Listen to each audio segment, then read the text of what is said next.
চালিয়ে আমরা ৩ জনকে গ্রেফতার করতে সক্ষম হই। সেনাবাহিনীর অবসরপ্রাপ্ত কর্পোরাল মোহাম্মদ জালাল উদ্দিন খান ওরফে রবিউল ৪০ বয়স, আর কনস্টেবল ১২-৭৯ মোহাম্মদ শেখ ফরিদ ৩২, তিনি সাময়িক বরখাস্ত, চাকরিচ্যুত, সিআইডি যানবাহন শাখায় ছিল মালিবাগে, এবং ড্রাইভার মোহাম্মদ শিপন আলী, তার বাড়ি ঝিনাইদহে।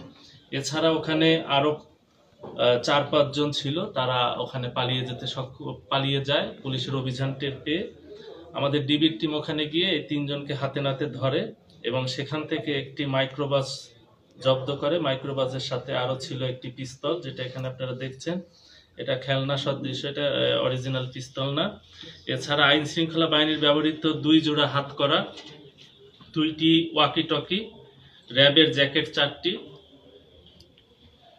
ব্যাটেল স্টিক আছে আমাদের ২টি, নেভি ব্লু রঙের বিভিন্ন সাইজের চোখ বাঁধার কাপড় আছে এখানে ৫টি, ব্র্যান্ডের অক্সফোর্ড শু ১ জোড়া, র্যাব লেখা একটি আইডি কার্ড আছে, আপনারা এখানে আমি দেখাচ্ছি, র্যাব লেখা আইডি কার্ড, এটা ব্যবহার করা হয়েছে।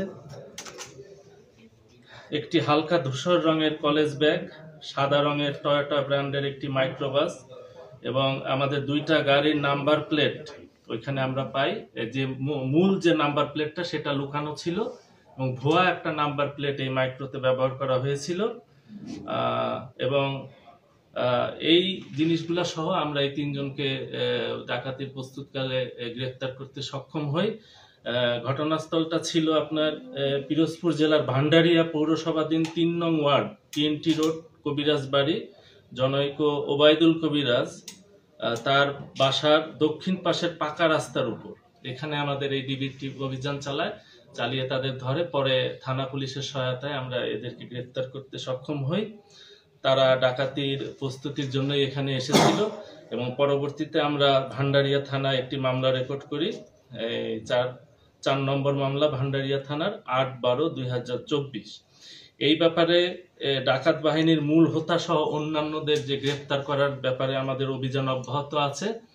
আমরা তাদের কাছ থেকে অনেক তথ্য পেয়েছি, যেটা আমরা তদন্তের স্বার্থে এখন আপনাদেরকে জানাবো না। সেই তথ্য মোতাবেক আমরা তাদেরকে এবং অন্যান্য আসামি গ্রেফতার করার জন্য তৎপর আছি।